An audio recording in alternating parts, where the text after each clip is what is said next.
नमस्कार। कार्यक्रम सीधा कुरा जनतासँग हेर्नको निमित्त न्यूज 24 टेलिभिजन हेरेर बस्नुहुनुभएका सम्पूर्ण दर्शक महानुभावहरूलाई स्वागत छ। म वीरेन्द्र जैरू। प्रधानमन्त्री शेरबहादुर देउवालाई एकपटक सोधियो, तपाईँ पटक पटक प्रधानमन्त्री भए बापत देशले के पायो? जवाफमा उनले भनेका थिए, मैले महाकाली सन्धि गरे। देउवाले गरेको महाकाली सन्धिले के दियो भनेर खोजी हेर्दा थाहा भयो, महाकाली भारतले हडपेको रहेछ। कालापानी क्षेत्रमा दागा धर्न भारतलाई थप सजिलो भएको रहेछ। 5-5 पटक प्रधानमन्त्री भए बापत देशका लागि छाडौँ, आफ्नो गृह जिल्ला रहेको प्रदेश अर्थात् सुदूरपश्चिमका लागि चाहिँ के गर्नुभयो त भन्ने प्रश्नमा देउवाले हालसालै भन्दै थिए, पहिले पश्चिमबाट काठमाडौँ आउँदा भारतको बाटो भएर आउनु पर्थ्यो, अहिले सोझै आउन पाइएको छ। विकास र प्रगतिको कुरा गर्ने हो भने दुनियाँ कहाँबाट कहाँ पुगिसक्यो। हाम्रा प्रधानमन्त्री चाहिँ 17 सालमा सुतेर अहिले 79 सालमा बिउजिएको जस्तो कुरा गरिरहेका छन्। प्रधानमन्त्री देउवाले देशको बेहाल बुझेनन् भन्न सकिन्छ, गरिबी बुझेनन् भन्न पनि सकिन्छ। देश दुर्गतिबाट उठ्न सकेन र यो देश सोझा सिधाहरूका लागि बस्न योग्य छैन भन्ने बुझेनन् पनि भन्न सकिएला। तर उनले यो देशको राजनीति चाहिँ मजाले बुझे। यही कारण उनी 5औं पटक प्रधानमन्त्री पनि भए। भारतले सीमाकै छेउमा बाँध बाँधेर नेपाली जमिन डुबाइदिन्छ, त्यहाँका जनता रोइ कराई गर्छन्, तर प्रधानमन्त्रीलाई चलेकै छ। काठमाडौँमा फोहोर थुप्रियो भनेर मेयर दौडधुप गरिरहन्छन्, प्रधानमन्त्रीलाई खास फरक पर्दैन, उनलाई चलेकै छ। दुनियाँमा त्यस्ता देश पनि छन् जसले फोहोर आयात गरेर बिजुली निकाल्छन्। हामी चाहिँ फोहोरमा राजनीति गर्छौँ, फोहोरले उब्जिने रोग लागेर ज्यानै गुमाउँछौँ। मल पाइएन भनेर किसान रुन्छन्, किताब पाइएन भनेर विद्यार्थी कराउँछन्, महँगीले बाँच्न गाह्रो भयो भन्दै जनता छटपटिन्छन्, तर प्रधानमन्त्रीलाई भने चलेकै छ। जहाँ झरोस् कि गाडी पल्टियोस्, जनताले पानी नपाउन् कि गर्भवतीले सडकमै नानी पाउन्, प्रधानमन्त्रीलाई खास फरक पर्दैन, उनलाई चलेकै छ। किनभने उनी हुन् देशका प्रधानमन्त्री शेरबहादुर देउवा। प्रधानमन्त्री धेरै बोल्दैनन्, धेरै गर्दैनन् पनि, किनभने उनी प्रधानमन्त्री हुँदा उनको छत्र छायामा रहेकाहरूले नै गर्न हुने नहुने सबै सिद्धाइदिन्छन्। उनका आसेपासेले नै धेरै काम सिद्धाइसकेपछि प्रधानमन्त्रीलाई के दुःख? प्रधानमन्त्रीको क्याबिनेटमा भएका मन्त्रीहरूले नरसंहार मचाइदिने भन्दै धम्की दिन्छन्, प्रधानमन्त्रीलाई फरक पर्दैन। संसदमा महत्त्वका विधेयकहरू रोकिन्छन्, छेकिन्छन्, प्रधानमन्त्रीलाई खास फरक पर्दैन। प्रधान न्यायाधीश विरुद्धको महाभियोग प्रस्ताव 4 महिनादेखि किन विचाराधीन छ? राज्यको माथिल्लो अहोदामा बसेकाहरू विरुद्ध लगाइने महाभियोगमा पनि सरकार खेलबाड गरिदिन्छ। प्रधानमन्त्रीले खेलमा चासो राखिदिएको भए धेरै खेलाडीहरूको करियर सुरक्षित हुन्थ्यो, तर प्रधानमन्त्री खेलबाडमा लिप्त भए। राष्ट्रिय गौरवका दर्जन बढी ठुला योजनाहरूले यति बेला घुँडा टेकेका छन्, ढुकुटीमा पैसा थुप्रिएको छ, युवा काम नपाएर विदेशिएका छन्, तर सरकारलाई निजगढको 24 लाख रुख काटेर बेच्न नपाउँदा छटपट्टि भएको छ। 813 अर्बमा विमानस्थल बनाउन पाइने कमिसनको हिसाब गरेर कतिका त र्याल चुहिएका थिए होलान्। विकासको यस खाले मोडल यसअघि श्रीलङ्कामा लागू गरिएको थियो।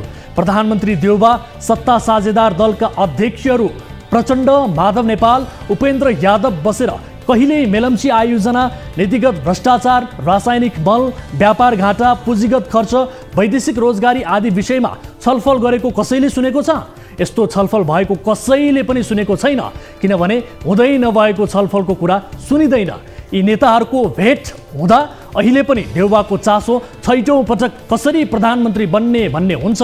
माधव नेपालले एकपटक मात्रै प्रधानमन्त्री बन्न पाएको भनेर गुनासो गर्दा होलान्, प्रचण्डलाई ह्याट्रिक गर्न मन लाग्यो होला, उपेन्द्र यादवलाई जीवनमा एकपटक प्रधानमन्त्री बन्न पाए जीवन सार्थक हुन्थ्यो भन्ने लागेको पनि होला। तर यहाँ कहीँ कतै कहिले पनि न जनता छन् न जनताका समस्या छन्। प्रधानमन्त्री शेरबहादुर देउवा त सिद्ध पुरुष जस्ता भए। सिद्ध पुरुषका लागि दिन र रात समान हुन्छ, सुख दुःख बराबर हुन्छ, आँसु र खुसी पनि समान हुन्छ। कोही जन्मनु र कोही मर्नुलाई पनि सिद्ध पुरुषहरूले समान ठान्छन्। हाम्रा प्रधानमन्त्री पनि सिद्ध पुरुष जस्तै त भए। जनता रुनु र हाँस्नुमा उनलाई समान लाग्छ। कोही आबाद होन्, कोही बर्बाद होन्, उनका लागि समान हो। कोही बाँचुन् कि कोही मरुन्, यो पनि उनका लागि समान हो। यही भएर त शेरबहादुर देउवा। आउनु सुरु गरौँ जनताको चासो गुनासो र प्रश्न सहितको विशेष कार्यक्रम सीधा कुरा जनतासँग।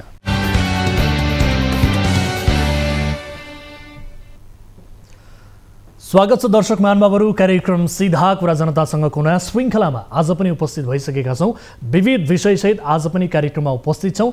न्युज 24 टेलिभिजनबाट प्रत्यक्ष रूपमा यहाँहरूमा आज प्रस्तुत भइरहेका छौँ र आजको कार्यक्रममा गुरुकुल आश्रममा दलित विद्यार्थीमाथि भएको विभेदको प्रसङ्गलाई प्राथमिकताका साथ उजागर गर्दैछौँ।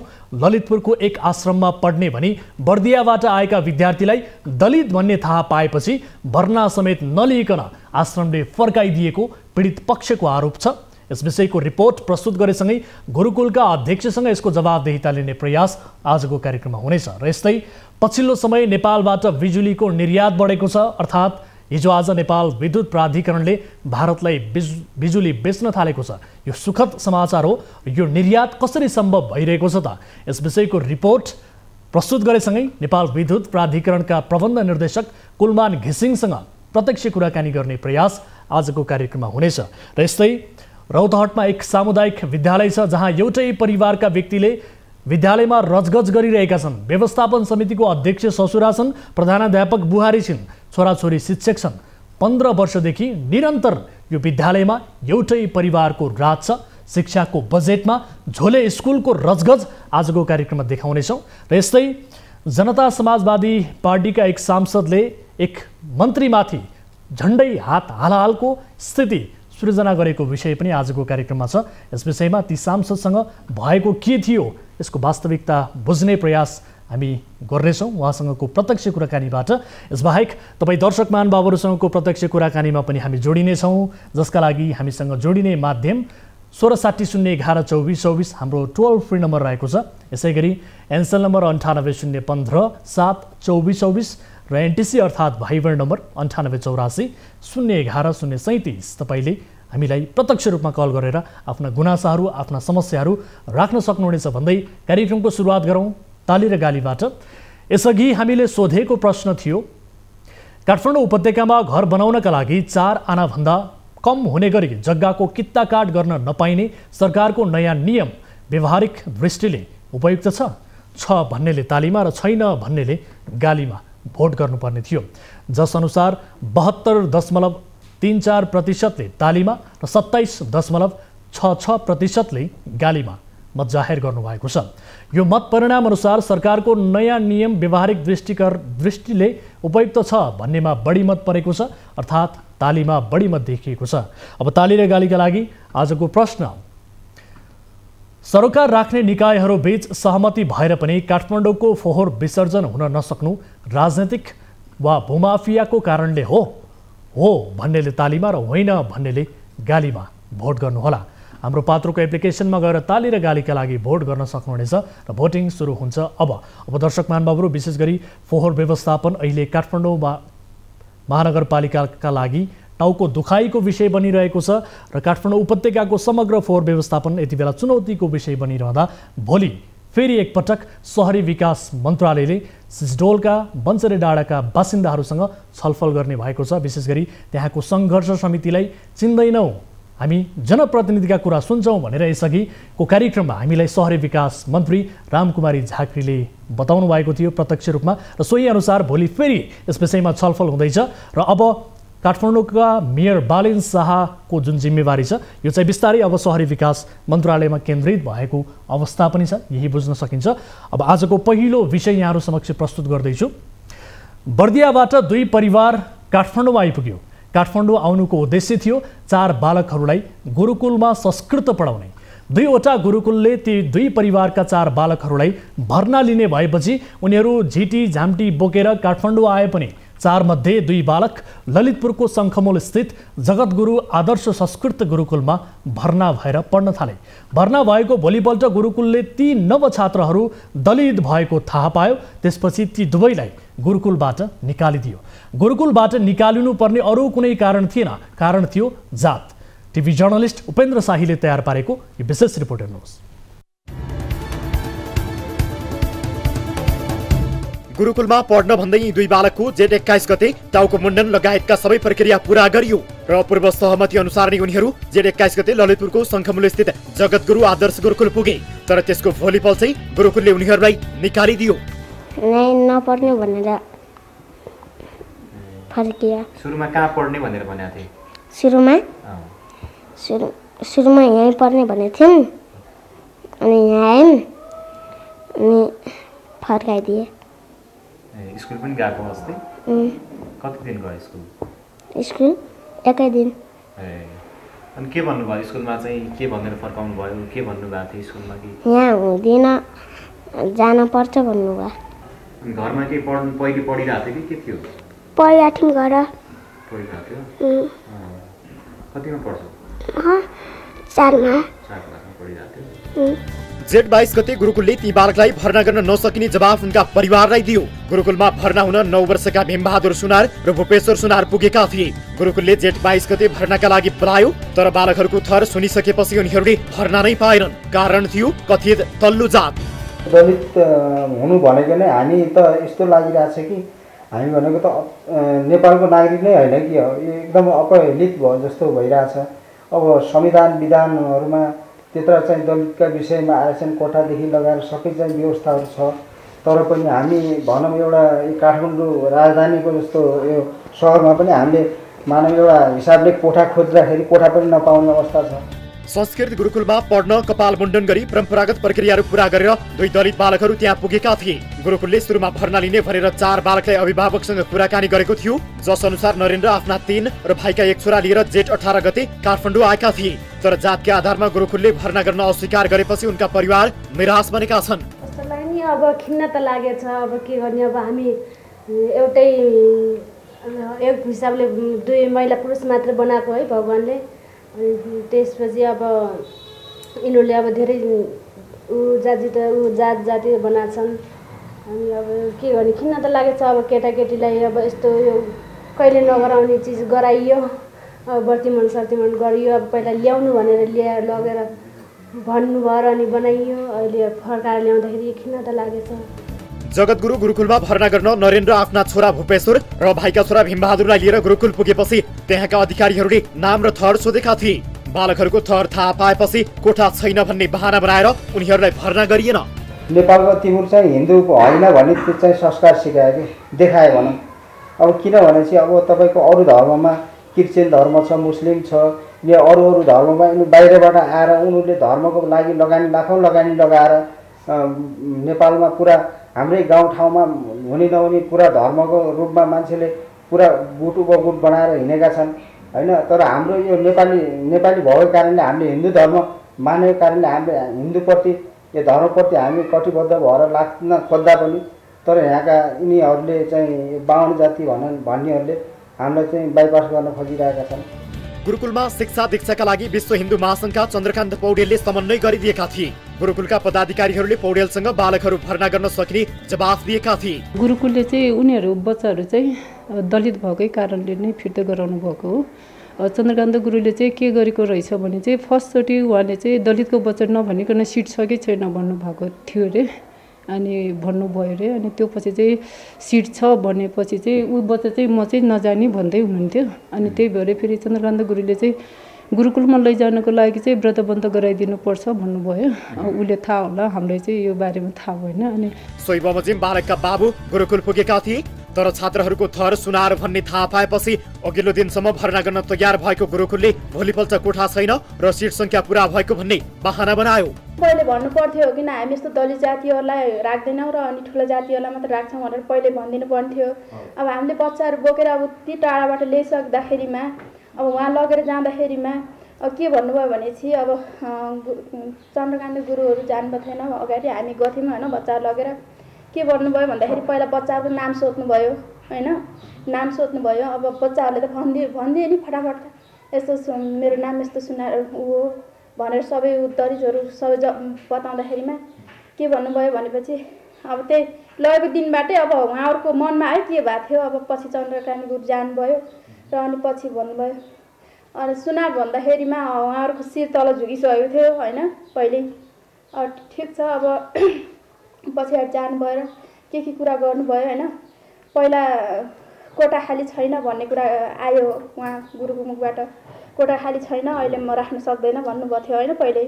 पछि जानुभयो अनि चन्द्रकान्त गुरुले भन्नुभयो अनि किन पहिला हजुरहरूले ल्याउनु भन्नुभयो अहिले कोठा खाली छैन भन्नुभयो। पहिला हजुरहरूले ठाउँ छ भनेर हामीले लिएर आयौँ बच्चाहरूलाई अनि पहिला के भनिदिनु पर्थ्यो हजुरहरूले अहिले बच्चाहरू आइसकेपछि यस्तो गर्ने भनेर भन्नुभयो होइन। जगतगुरु आदर्श संस्कृत गुरुकुलमा सिट संख्या पूरा भएको भन्दै भर्ना लिन नसक्ने जनाए पनि सो गुरुकुलमा हाल 33 मात्र छात्र रहेको बताइएको छ। सो गुरुकुलको वेबसाइटमा सिट संख्या 50 रहेको उल्लेख छ। भर्नाका लागि केस मुण्डन र व्रतबन्ध गरिसकेपछि जात थर सोद्धा आफूले नौढाँटी बताएपछि गुरुकुलका प्राचार्यले घर जान भनेको बालकका अभिभावकले बताएका छन्। बाँकी 2 बालकहरूलाई चाहिँ देवघाट स्थित योगी नरहरिनाथ गुरुकुल आश्रममा भर्ना गरिएको छ।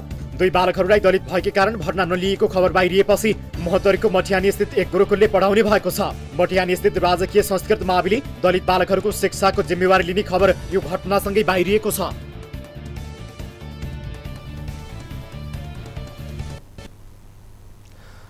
दर्शक महानुभावहरू, यो अत्यन्त दुःखद विषय हो, किनभने विशेष गरी जातीय प्रथा अझै पनि कायम हुनु र जातका आधारमा यस किसिमको विभेद हुनु यो निन्दनीय छ र पीडित पक्षले लगाएको आरोपका आधारमा हामीले यो रिपोर्ट प्रस्तुत गर्यौँ र यसै विषयमा यति बेला थप कुराकानी गर्नका लागि हामीसँग जोडिनु भएको छ विश्व हिन्दू महासङ्घ दक्षिण एसियाका प्रमुख तथा समानता अभियानका अध्यक्ष चन्द्रकान्त पौडेल हाम्रो सम्पर्कमा हुनुहुन्छ। उहाँसँग हामी सबैभन्दा पहिले कुराकानी गर्छौँ, त्यस पछाडि गुरुकुलका अध्यक्षसँग पनि हामी यसको जवाफ लिने नै छौँ।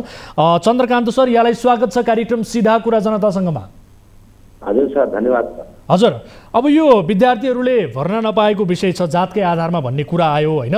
हामीले अनौपचारिक रूपमा आश्रमसँग कुराकानी गर्दाखेरि यो चाहिँ तपाईँहरूले आरोप लगाउनु भएको विषय मात्रै हो, गुरुकुललाई चाहिँ बदनाम गराउन तपाईँहरूले खोज्नु भएको हो भन्ने कुरा चाहिँ अनौपचारिक रूपमा आएको छ। यद्यपि हामी पनि उहाँहरूसँग कुराकानी गर्ने पक्षमा छौँ, केही बेरमा उहाँलाई पनि जोडौँला। के हो यो विषय?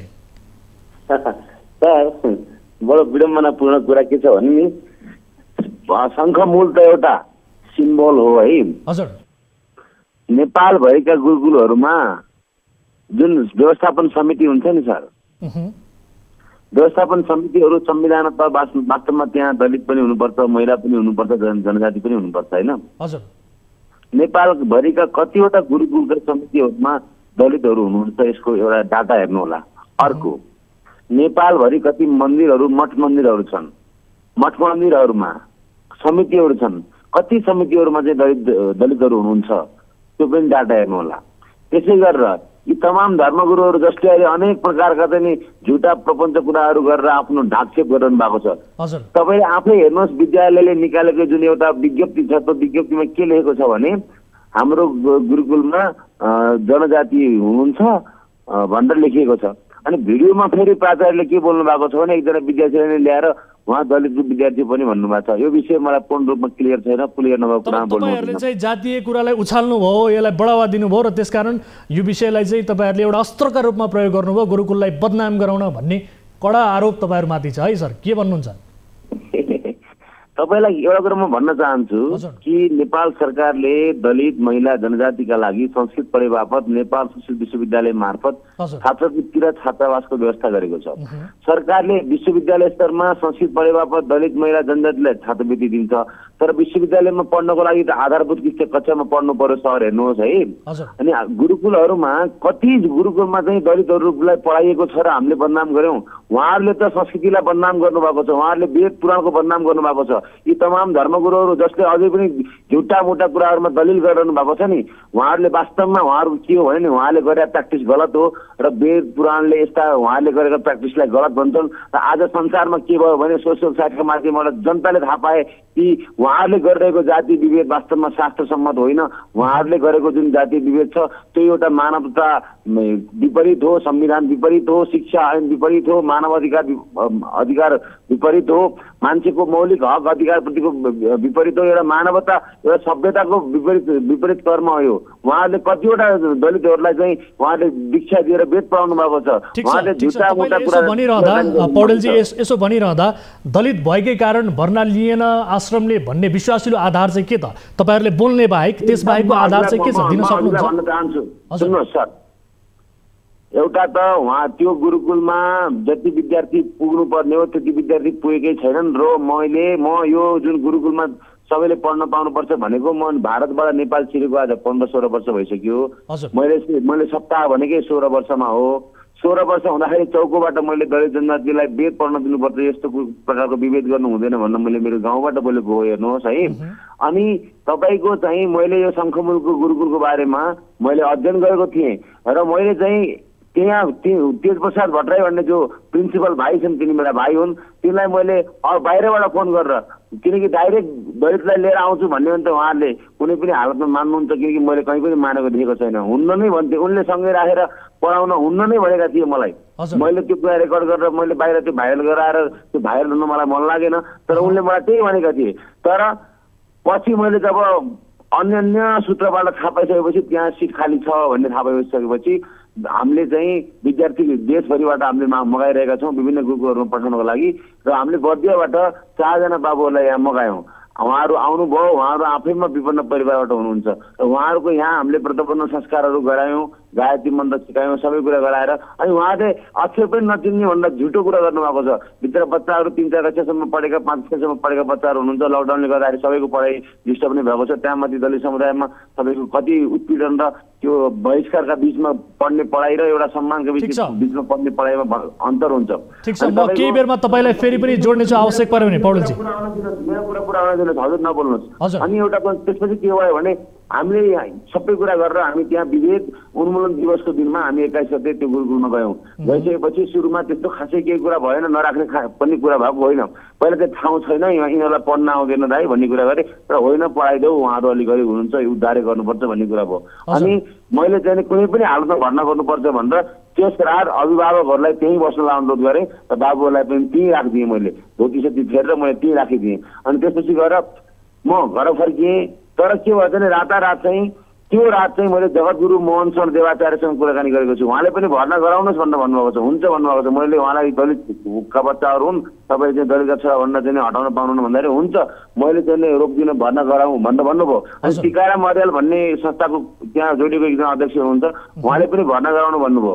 र तेज प्रसाद भट्टराईले पनि साँझ चाहिँ उहाँले भनिसकेपछि उसले पनि नाइ भन्ने कुरा भएन। म कन्भिन्स भएर म फर्किएँ। तर भोलिपल्ट बिहान जाँदाखेरि अभिभावकहरूलाई यहाँबाट निस्किनुहोस्, कोटा छिर्ने ठाउँ छैन भनेर सरासर झुटो प्रपञ्च गरिएको। यो अरू केही होइन। त्यो गुरुकुल खुलेको कति वर्ष भयो, आजसम्म त्यो गुरुकुलबाट कतिवटा दलितका छोराहरूले एसएलसी पास गरे। यो त झुटा मुटा कुरा गर्ने पब्लिक मिडियामा आएर यार। ठिक छ, तपाईँको कुरा हामीले बुझ्यौँ। अब यही प्रश्न हामी गुरुकुललाई गर्नेछौँ। तपाईँसँग आवश्यक परे फेरि जोडिनेछौँ। समय र जानकारीका लागि धन्यवाद। दर्शक महानुभावहरू, यति बेला हामीले चन्द्रकान्त पौडेलसँग कुराकानी गऱ्यौँ। उहाँ विश्व हिन्दू महासङ्घ दक्षिण एसियाका प्रमुख हुनुहुन्छ तथा समानता अभियानका अध्यक्ष हुनुहुन्छ। उहाँकै समन्वयमा यी बच्चाहरू काठमाडौँसम्म आइपुगेका थिए, यो आश्रमसम्म पुगेका थिए। तर सबै प्रक्रिया पुरा गरिसके पछाडि अन्तमा दलित भएका कारण, जातकै कारण यी विद्यार्थीहरूको भर्ना लिइएन भनेर उहाँले पनि स्पष्ट रूपमा बोल्नु भएको छ। र यति बेला हामीले फेरि पनि यही विषयमा प्रमुखताका साथ विशेष गरी जोड्ने कोसिस गरिरहेका छौँ। गुरुकुल आश्रमका अध्यक्ष हुनुहुन्छ पृथ्वीमान सिंह बस्नेत, उहाँलाई फेरि पनि हामीले टेलिफोन सम्पर्कमा जोडेका छौँ। अध्यक्ष, पुनः स्वागत छ यहाँलाई कार्यक्रममा। हजुर, धन्यवाद, नमस्कार। अहिले तपाईँले टिभी अफ गरिदिनु भएको छ सर? हजुर, अफ बन्द गरिरहेको छु। ठिक छ, अब यो विषय के हो सर? तपाईँहरूमाथि गम्भीर आरोप लाग्यो, विशेष गरी पहिले चाहिँ गुरुकुलमा जातकै कारणले दलितहरूलाई भर्ना लिँदैन थियो। त्यति बेलाको जातीय प्रथाको धङधङ्गी अझै नहटेको हो तपाईँहरूप्रति कि के हो? त्यो पक्कै पनि होइन। हजुर, अब यहाँ यो 68 सालदेखि यो गुरुकुलको चाहिँ सञ्चालन भएको हो। यो 68 सालमा पहिला यहाँ 3-4 जना चाहिँ अध्यक्षहरू चेन्ज भइसक्नु भयो। एउटा जनार्दन घिमिरे हुनुहुन्थ्यो पहिला, उहाँ चाहिँ उहाँको देहावसान भयो। डाक्टर नारायण ठिक छ सर। अध्यक्ष, मैले अघि पनि तपाईँलाई रिक्वेस्ट गरेको थिएँ कि यो पृष्ठभूमिमा धेरै नजाउँ, यी विषयमा हाम्रो प्रश्न छैन। जुन यो घटनाक्रम छ, ताजा जुन घटनाक्रम छ, यहाँलाई अब जानकारी भइहाल्यो होला। नितान्त मुठी दानमा सञ्चालन भएको चाहिँ गुरुकुल हो। यसमा कुनै कतैबाट कुनै किसिमको चाहिँ सहयोग यताउति छैन। अब यसमा चाहिँ हामीले 6 क्लासदेखि 10 क्लाससम्म नेपाल सरकारसँग स्वीकृति ल्याएको छौँ। ठिक छ, तर कोटा भयो हुँदाहुँदै पनि तपाईँले भर्ना चाहिँ किन लिनु भएन भन्ने मेरो प्रश्न हो। यो प्रश्नको जवाब दिनु होला। हजुर, यो होइन, यो भर्ना नलिने भन्ने कुरो चाहिँ के भने 25 गतेसम्म हामीले पूर्व तयारी गरेर चाहिँ सरकारी निर्देशनअनुसार 25 गतेसम्ममा भर्ना गरिसक्ने भनेको थियो। यो के अरे परीक्षा लिएर। अनि त्यसपछि गएर चाहिँ हामीले 33 जना भयो। हाम्रो सीमित साधन र स्रोतबाट हामीले यहाँभन्दा यसपालि धान्न सक्दैनौँ र ठिक छ अब भनेर अनि त्यसपछि गएर एउटा सरकारको नीति नियम निर्देशन अनुसार त्यो भित्र हामीले त्यसपछि गएर बन्द गरे हो। तर कोटा त तपाईहरुको 50 जनाको कोटा थियो नि सर। 50 जनाको कोटामा तपाईहरुले 33 जना विद्यार्थीहरु भर्ना गर्नु भएको छ। 13 जना विद्यार्थीको कोटा त अझै पनि बाँकी छ नि। भनेपछि ती 2 जना विद्यार्थीहरुलाई एडजस्ट किन गर्न सकिएन सर? या त तपाईहरुको नियत नै हो भन्ने प्रश्न देखियो नि त। त्यो जगतनारायण मन्दिरमा चारैतिर सत्तल थियो। त्यो सत्तल चाहिँ नि हो 50 जनासम्म त हामीले क्षमता बनाएका हौँ। 72 सालको भूकम्पले त्यो तहस-नहस भयो।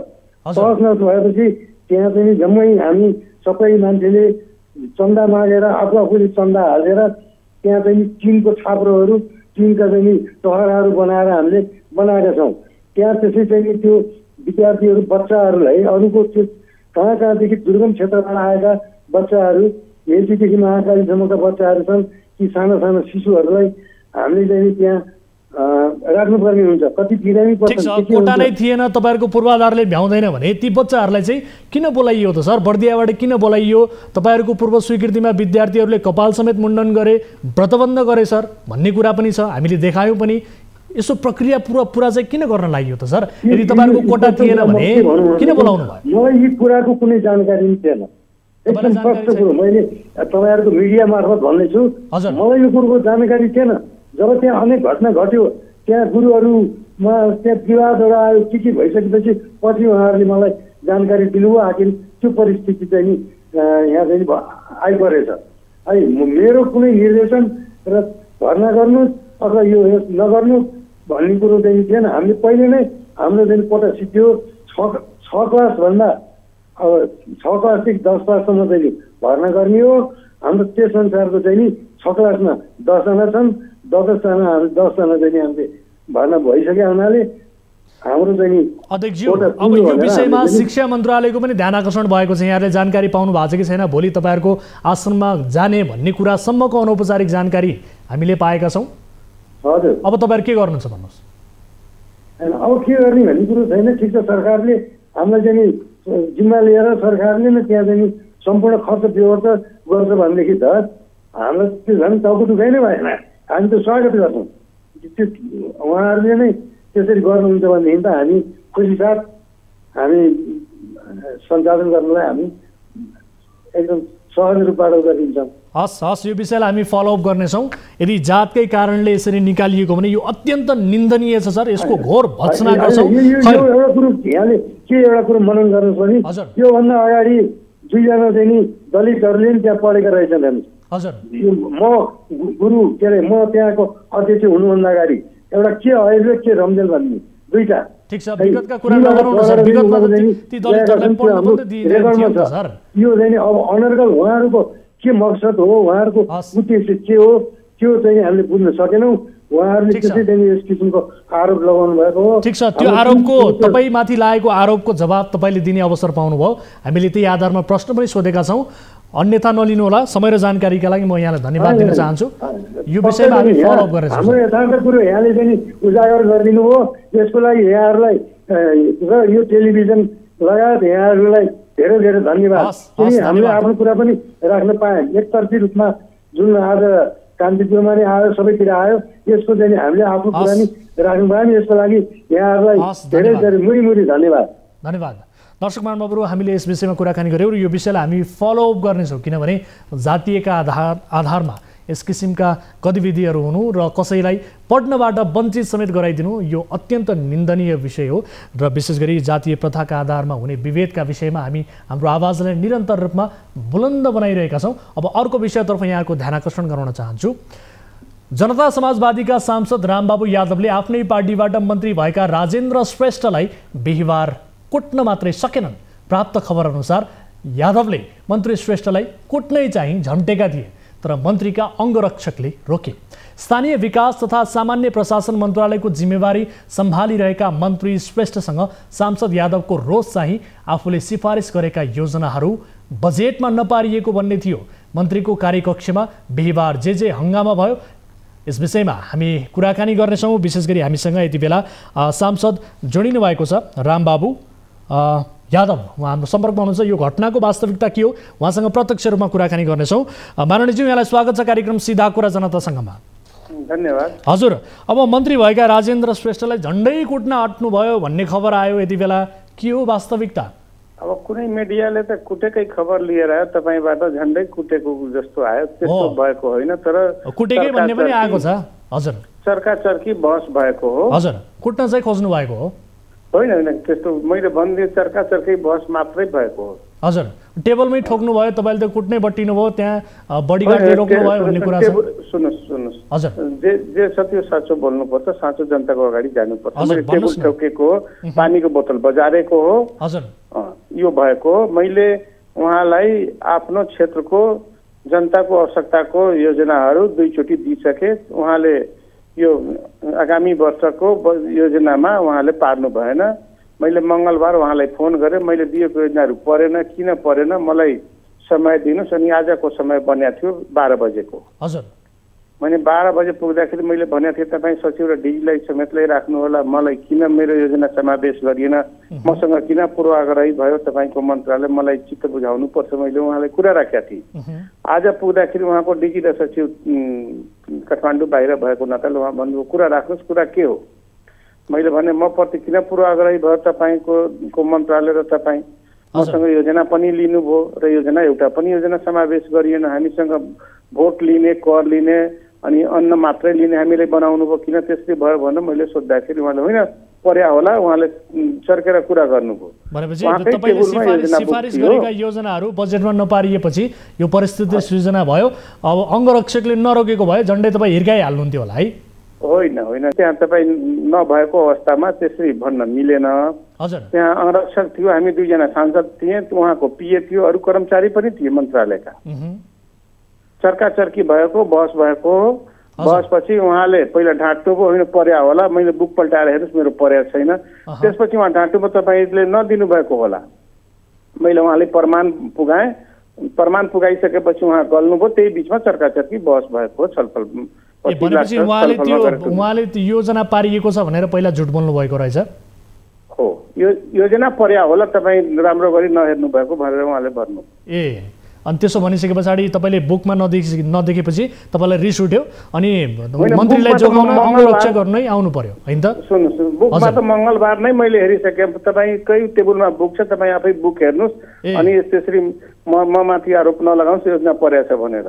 त्यसपछि उहाँले गल्नुभयो। त्यसपछि भन्नुभएको होइन तपाईँ योजना समयमा नदिनु भयो होला। होइन, मैले समयमै योजना दर्ता गराएको छु अनि उहाँको दर्तामा पनि भेटियो। उहाँको डिजीले पनि स्वीकार्यो। डिजी मैले पछि फोटो पनि पठायो, मैले योजना दिएको मेरो लेटर हेडमा पछि फोटो पनि पठाइदियो। त्यसपछि उहाँहरूले गल्नुभयो अनि मैले 3 गतेसम्मको समय दिएको छु। 3 गतेसम्म मलाई यसलाई चित्त बुझ्छु जवाब चाहिन्छ। मेरो जनताको क्षेत्रको योजना हो, जनताले मलाई मागेको छ, जनतासँग मैले बचा गरेको छु, मैले योजना हालेको छु, मेरो योजना पर्छ भनेर। 3 गतेसम्म तपाईँले सच्याउनुहुन्न, 3 गतेसम्म मलाई चित्त बुझ्दो जवाब दिनु भएन। सम्बन्धित कसले यसरी बिगाडे हो भने म अनसन बस्छु, तपाईँकै यही कोठाभित्र अनसन बस्छु, तपाईँलाई यही कोठाभित्र म पनि थुनिन्छु, तपाईँ पनि थुन्नुहुन्छ भन्ने मैले उहाँले भनेको थिएँ। हजुर, तर तपाईँहरूको पार्टीमा पछिल्लो समय आन्तरिक विवाद पनि एक हिसाबले छताचुल्लो भइरहेको अवस्था छ होइन? त्यसैको रिफ्लेक्सनका रूपमा यो घटना घटेको हो कि के हो त? होइन, त्यो कहाँ विवाद देख्नुभयो त्यो मलाई थाहा भएन। आन्तरिक विवादको गाईगुई पनि छ नि त? हजुर हजुर, आन्तरिक विवादको गाईगुई चलिरहेको छ अहिले पार्टीभित्र। त्यो विवादसँग हजुर सुन्नुहोस् न, त्यो विवादसँग मेरो सरकारै भएन, त्यो विवादसँग म जोडेको व्यक्ति पनि होइन।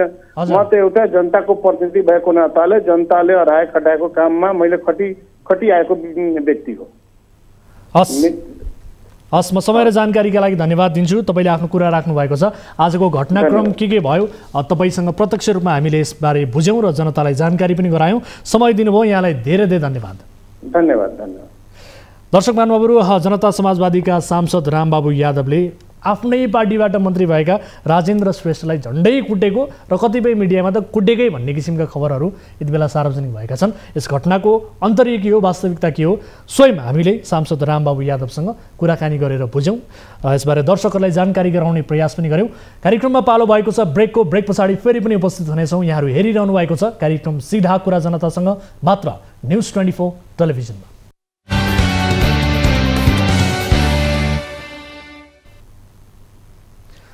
ब्रेकपछि स्वागत छ दर्शकहरू कार्यक्रम सीधा कुरा जनतासँगमा। अब अर्को विषय, आर्थिक वर्ष 2075-76 नेपाल विद्युत प्राधिकरणले भारतबाट 22 अर्ब 95 करोड रुपैयाँ बराबरको बिजुली आयात गरेको थियो। यो परिमाणमा बिजुली आयात नहुँदो हो त लोड सेडिङ निश्चित थियो। नेपालको कुल बिजुली खपतको 37% भारतीय उत्पादनमा भर पर्नुपर्ने अवस्था थियो। अवस्था त अहिले पनि फेरिएको छैन। हिउँदमा अहिले पनि स्वदेशी उत्पादनले आन्तरिक माग धान्दैन, तर बर्खा लागेपछि रातको समयमा बिजुली बढी हुन्छ। हिजो आजको कुरा गर्ने हो भने नेपाल विद्युत प्राधिकरणले भारतलाई बिजुली बेच्न थालेको छ। नेपालको बिजुलीलाई सहज रूपमा भारतले आफ्नो बजारमा प्रवेश नदिइरहेका बेला दैनिक 7.5 करोडसम्म निर्यात कसरी सम्भव भइरहेको छ त? यो विशेष रिपोर्ट हेरौँ। भारतीय ऊर्जा एक्सचेन्जमा बिहिबारदेखि नेपालले बेच्न पाउने बिजुलीको मात्रा 364 मेगावाट पुगेको छ। शुक्रबारदेखि मध्य मर्स्याङ्दी जलविद्युत योजनाको सहित अब नेपालले कुल 364 मेगावाट विद्युत भारतीय ऊर्जा एक्सचेन्जमा प्रतिस्पर्धी दरमा बिक्री गर्न पाउँदैछ। भारतले हालसम्म नेपालका 6 जलविद्युत योजनालाई विद्युत निर्यातको अनुमति दिएको छ, जस अनुसार कालीगण्डकीबाट 144 मेगावाट, लेखु 4बाट 52.4 मेगावाट, मध्य मर्स्याङ्दीबाट 69 मेगावाट, मर्स्याङ्दीबाट 69 मेगावाट, त्रिशुलीबाट 23 मेगावाट, देवीघाटबाट 14.39 मेगावाट र कालीगण्डकीबाट 138.91 मेगावाट बिजुली भारत निर्यात गर्ने बाटो खुलेको छ। तर हालका लागि प्राधिकरणले 364 मेगावाट बिजुली भारत निर्यात गर्नेछ। निर्यात गरिने विद्युतको मूल्य दैनिक 7 करोडसम्म हुने आकलन छ। सुरुमा भारतले त्रिशुली र देवीघाट जलविद्युत योजनाको मात्रै बिजुली बेच्ने अनुमति दिएको थियो। प्रधानमन्त्री शेरबहादुर देउवाको भारत भ्रमणपछि थप 4 योजनाको बिजुलीलाई भारतले अनुमति दिएको हो। भारतीय ऊर्जा एक्सचेन्जले प्री मनसुनमा वर्षा राम्रै भएको र मनसुनको सुरुवातमा विद्युत उत्पादन बढेपछि अहिले प्राधिकरणसँग रातको समयमा बिजुली बढी भइरहेको छ। उता भारतले रातमा सौर्य ऊर्जा नपाउने र गर्मीका कारण पंखा तथा एसी चल्ने भएकाले विद्युतको माग बढ्ने गरेको छ।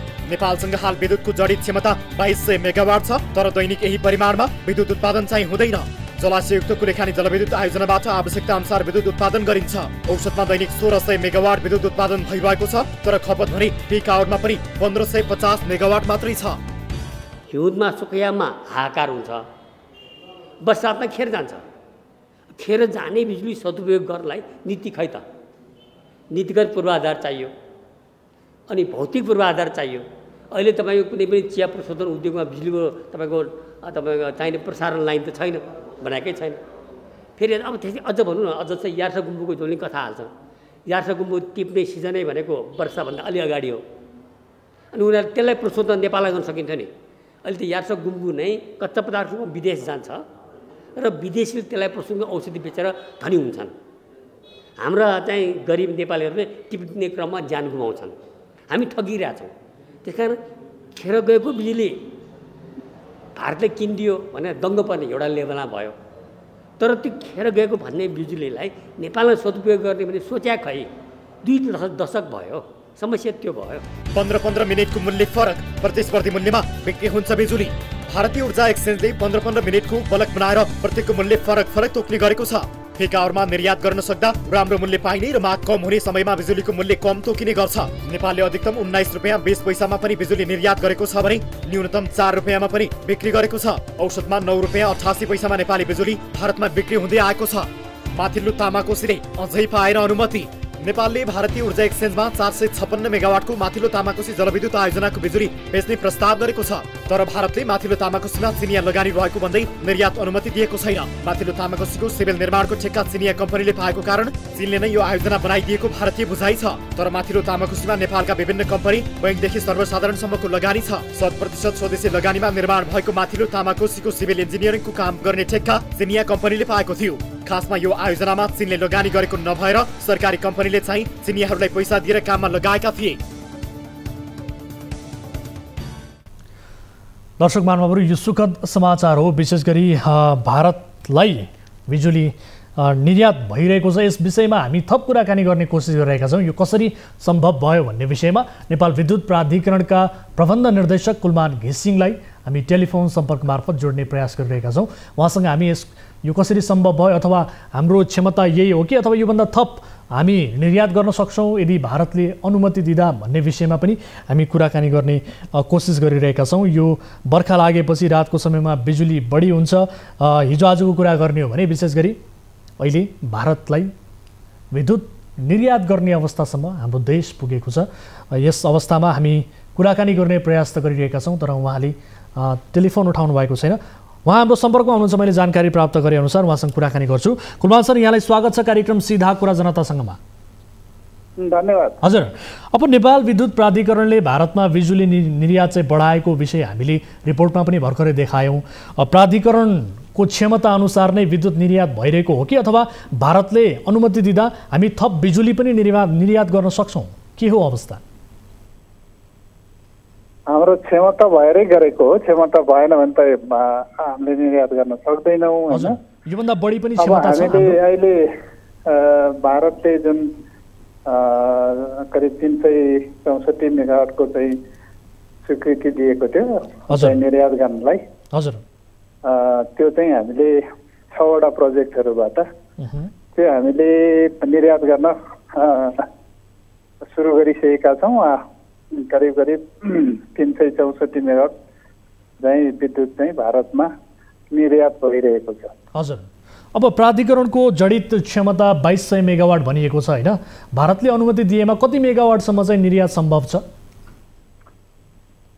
अब अहिले चाहिँ हाम्रो त्यही 364 मेगावाट भएको छ। अब मनसुन बढ्दै गएपछि हाम्रो करिब 500 मेगावाटदेखि 600 मेगावाटसम्म निर्यात गर्न सक्ने सम्भावना छ। हजुर, अब माथिल्लो तामाकोसीको विषय त लगभग थाहा नै छ होइन? अरू कुन कुन योजनाको बिजुली चाहिँ नेपालले बेच्न भारतसँग प्रस्ताव गरेको छ, यसबारे पनि जानकारी गराइदिनुहोस् न। अहिले हामीले 6 वटा आयोजना भनेको त्रिशुली, देवीघाट, मर्स्याङ्दी, मिडिल मर्स्याङ्दी र कालीगण्डकी र लिखु 4 भन्ने 52 मेगावाटको प्राइभेट सेक्टरको हो। हजुर, यी 6 वटाबाट चाहिँ गइरहेको छ। अब अरू चाहिँ थप प्रोजेक्टहरू 3-4 वटा प्रोजेक्टहरू हामीले फेरि पनि सहमतिको लागि पठाएको छ। अब ती प्रोजेक्टहरू मध्येमा अप्पर तामाकोसी पनि हो र यी प्रोजेक्टहरू चाहिँ अहिले भारत सरकारको सम्बन्धित निकायमा चाहिँ त्यसको क्ल्यारिफिकेसन र उहाँहरूले आफ्नो अध्ययनहरू गरिरहेको छ, त्यो प्रोसेसमा छ। हजुर, यो अप्पर तामाकोसीको विषयमा थप केही अपडेट छ हामीले थाहा पाउँदै आएको विषयभन्दा बाहिर चाहिँ? विशेष गरी यो चिनियासँग सम्बन्धित रहेको हिसाबले भारतले स्वीकृति नदिएको भन्ने किसिमका कुराहरू थिए, यसमा केही थप अपडेटहरू छ कुलमान सर?